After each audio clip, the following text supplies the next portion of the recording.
everybody, it's Gail, the Happy Stamper, and I wanted to share with you today some fun projects that I made. And this is one of them. It's a, gosh, what am I going to call this? Box card.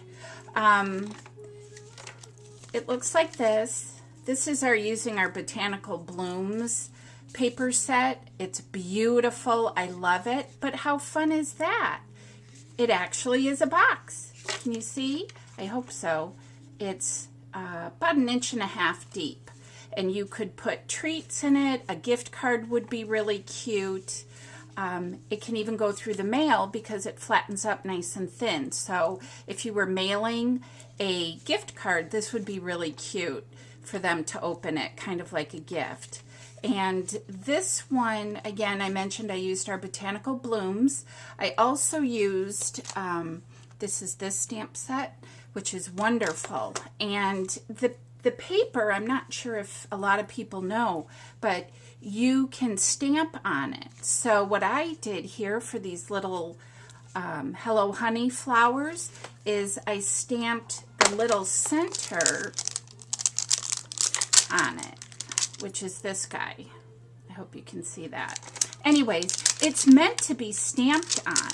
So for example, like this leaf, or let's say this leaf, it is meant to be stamped on with whatever color you want. So like you could stamp the little grain of the leaves in it.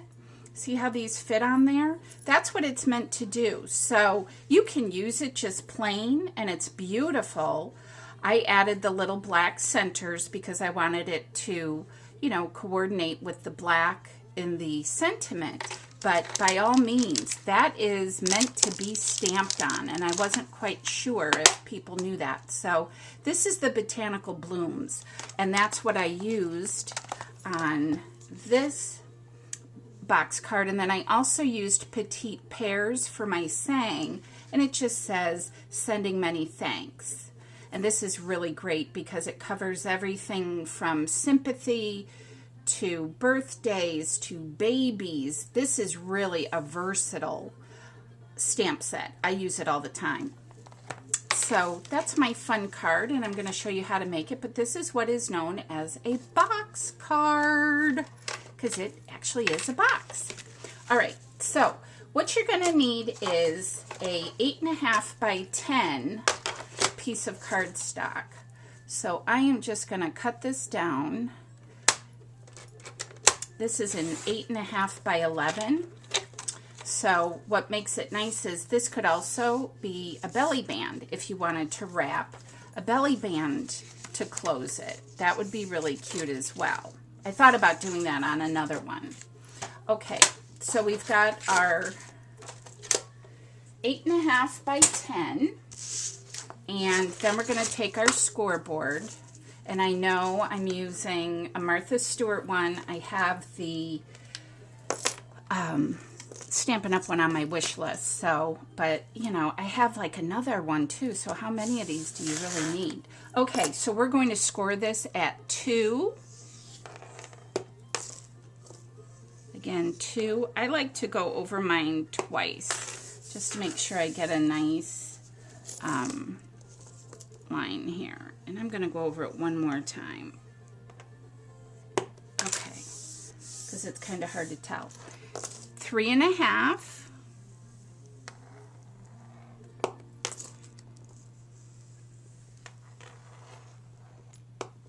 6.5.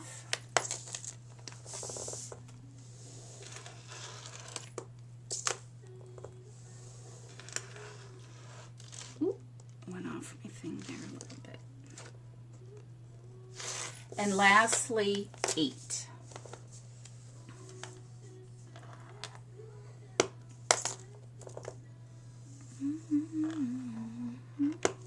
Okay, then we're going to turn it to portrait mode, or our long side here, and we're going to score this at 1.5.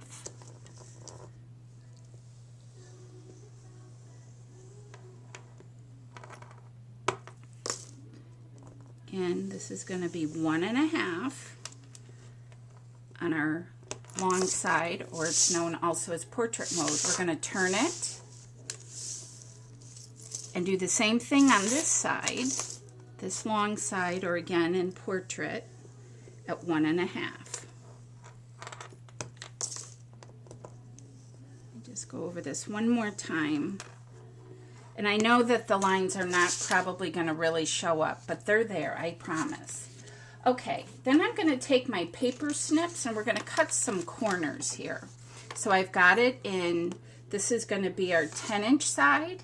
Here's our 8.5. Now down here you've got some score lines, and again, you're not going to be able to see, but trust me, they're there. And from this first one to this one, I am simply going to cut like so. And then I'm going to take this side all the way over, okay? Like that. So you're going to have that. I'm going to do the same thing from here to here. And I'm going to cut this all the way across. Like that. So you'll have a shape at the bottom, kind of like, that looks like that, which is kind of wonky.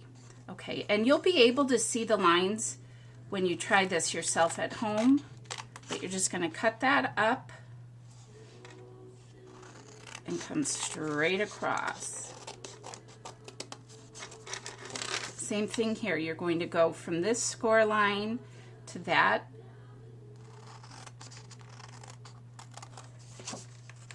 And I would recommend using either your red line tape or the fuse, because it is cardstock, which is a little bit heavier, and you want it to hold nicely. It's no fun when things fall apart. Okay, so now we're going to use our scoring.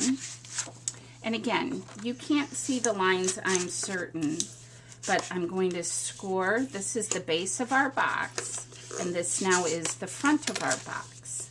Okay, so I'm going to fold it in like so, and back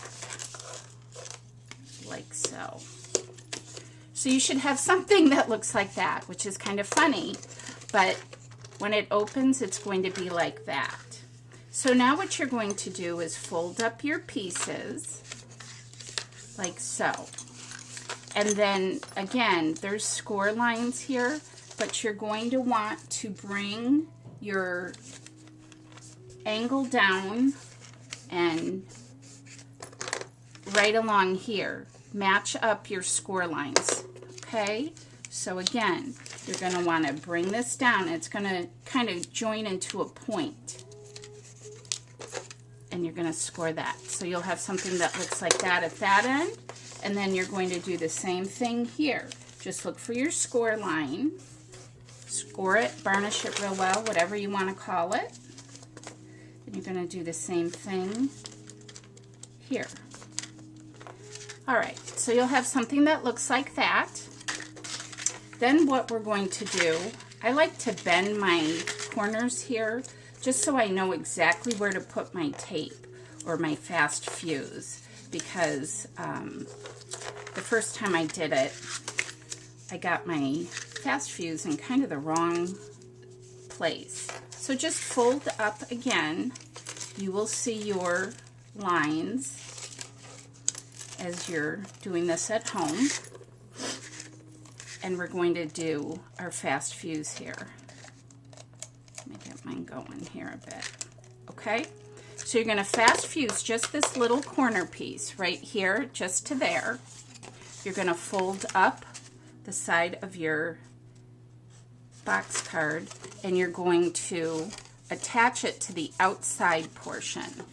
Okay? Let's do that on this side as well.